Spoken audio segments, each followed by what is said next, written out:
आदिवासियों को ब्रिटिश सरकार से क्या प्रॉब्लम हो गई थी।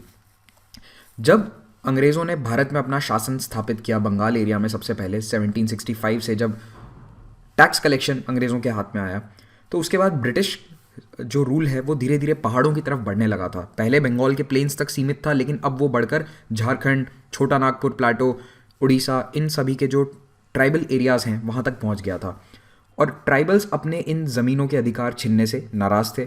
दूसरा, अंग्रेज़ों के साथ साथ प्लेन्स के यानी मैदानों में रहने वाले जो लोग थे, जैसे ज़मींदार थे, किसान थे, वो भी अंग्रेज़ों के शासन के साथ साथ इन एरियाज़ में आने लगे।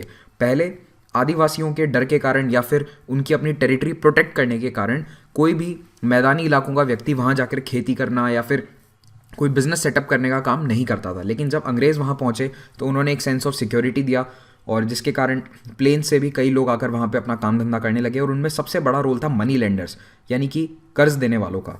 तो ये जो व्यापारी थे जो कर्ज देते थे किसानों को खेती करने के लिए, या फिर आदिवासियों को भी पैसा देते थे खेती करने के लिए, धीरे धीरे इन मनी लेंडर्स के पास काफ़ी ज़मीन आने लगी, क्योंकि पैसा चुका नहीं पाते थे जो किसान थे या आदिवासी थे, और उन्हें अपनी ज़मीन बदले में देनी पड़ती थी। तो इस तरह से मनी लेंडर्स के खिलाफ कुछ सालों में एक आक्रोश पैदा होता गया। तो ज़मींदार मनी लेंडर्स भी बहुत बड़ा कारण है अलग अलग विद्रोह होने का। फिर दूसरा, फॉरेस्ट जोन का जो कंट्रोल है वो इन अंग्रेज़ों के हाथ में चला गया था। ट्राइबल सिस्टम भारत में हमेशा से ऐसा रहा है कि आदिवासी कभी भी किसी ज़मीन के मालिक नहीं होते, वो कम्युनिटी को मानते हैं मालिक, कि हम सभी मिलकर इस जंगल या फिर इस ज़मीन के मालिक हैं।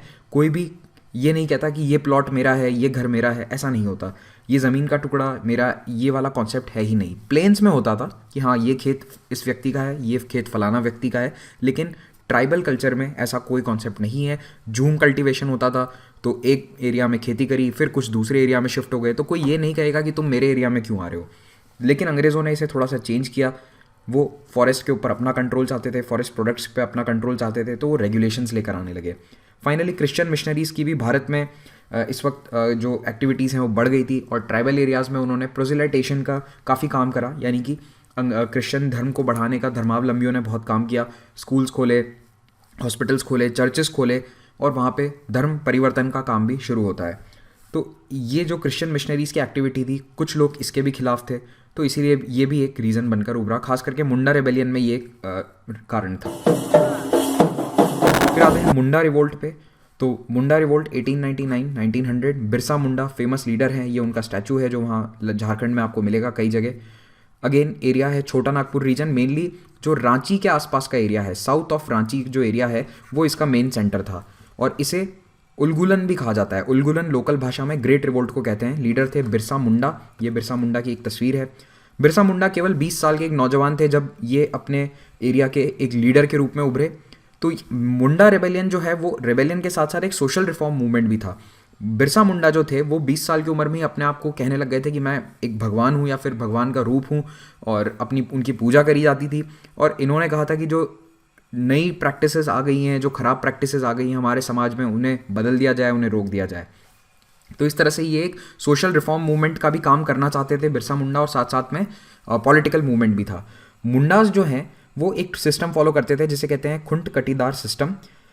इसमें ये जंगलों को साफ करते थे और खेती करते थे, वही जूमिंग एग्रीकल्चर या शिफ्टिंग एग्रीकल्चर जिसे हम कहते हैं। तो ये इनका ट्रेडिशनल राइट था, लेकिन अंग्रेज़ों ने इस पर रिस्ट्रिक्शन लगाया, अंग्रेज़ों ने इसे रोकने की कोशिश करी। तो ये सबसे बड़ा रीज़न था मुंडास का हथियार उठाने का। तो डिसरप्शन ऑफ ट्रेडिशनल सिस्टम। फिर दूसरा था फोर्स्ड लेबर।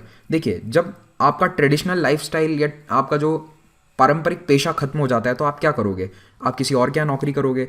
तो ये जो किसान आ गए थे प्लेन्स एरिया से, वो खेती करते थे या फिर अंग्रेज़ों के ही किसी प्रोजेक्ट में उन्हें काम पे लगा दिया जाता था मजदूरों की तरह, तो उन्हें फोर्स्ड लेबर कराया जाता था उनसे। फोर्स्ड लेबर का क्या मतलब है, बेगार, पैसे नहीं दिए जाते थे। पैसे क्यों नहीं दिए जाते थे, क्योंकि उन्होंने उधार लिया हुआ होता था और उस उधार को चुकाने के लिए बेगारी करी जाती थी। तो इंडेटेडनेस, मिशनरी एक्टिविटीज़ भी थी वहाँ पे, कन्वर्जन्स भी हो रहे थे। ये सभी रीज़न थे कि मुंडास ने हथियार उठाए। और ये जो रिवोल्ट है ये ब्रिटिशर्स के अगेंस्ट भी था, मर्चेंट्स के अगेंस्ट भी था, मनी लेंडर्स, और यहाँ पे कुछ कुछ जगहों पर चर्चेस पे अटैक किए गए थे। तो ये मिशनरीज़ के खिलाफ भी था। देखो, लेकिन ये मेनली मिशनरीज़ के खिलाफ नहीं था। जब इसमें अटैक्स हो रहे थे तो चर्चेस पर अटैक हुए, इसलिए हम कह सकते हैं कि इसका ये भी एक कैरेक्टरिस्टिक था कि ये हल्का सा इसमें धार्मिक रंग भी था। तो मिशनरीज एक्टिविटी पे भी इसके जो उसका असर था वो भी यहाँ देखने को मिलता है। तो बिरसा मुंडा को 2 साल जेल भी हुई थी, फिर से जेल से छूट के आए, उसके बाद इन्होंने अपना आंदोलन जारी रखा और अल्टीमेटली 1900 के अंदर बिरसा मुंडा को पकड़ लिया गया, पुलिस ने पकड़ लिया और उनकी जेल में कॉलेरा से डेथ हो गई। और केवल 25 या 26 साल की उम्र थी बिरसा मुंडा की जब उनकी डेथ हुई। तो ये पूरा 5-6 साल का घटनाक्रम है 1894 से लेकर 1900 के बीच में। लेकिन मुंडा रेबेलियन के बाद अंग्रेज़ों ने फिर कुछ बदलाव किए। छोटा नागपुर टेनेंसी एक्ट पास किया गया 1908 में। इसमें खुंटकट्टी राइट्स को थोड़ा सा रिकग्निशन दिया और माना कि हाँ ये ट्रेडिशनली मुंडास का अधिकार है, और बेट बेगारी को बैन कर दिया। बेगारी यानी कि फोर्स्ड लेबर को बैन कर दिया गया। तो छोटा नागपुर ट्राइबल्स जो हैं उन्होंने एक तरह से थोड़ा सा लीगल प्रोटेक्शन अपनी ज़मीनों के अधिकार को लेकर ले लिया इस आंदोलन के बाद। लेकिन कितने साल लगे, 7 या 8 साल लग गए, फिर भी ब्रिटिशर्स ने थोड़ा सा बदलाव लाया।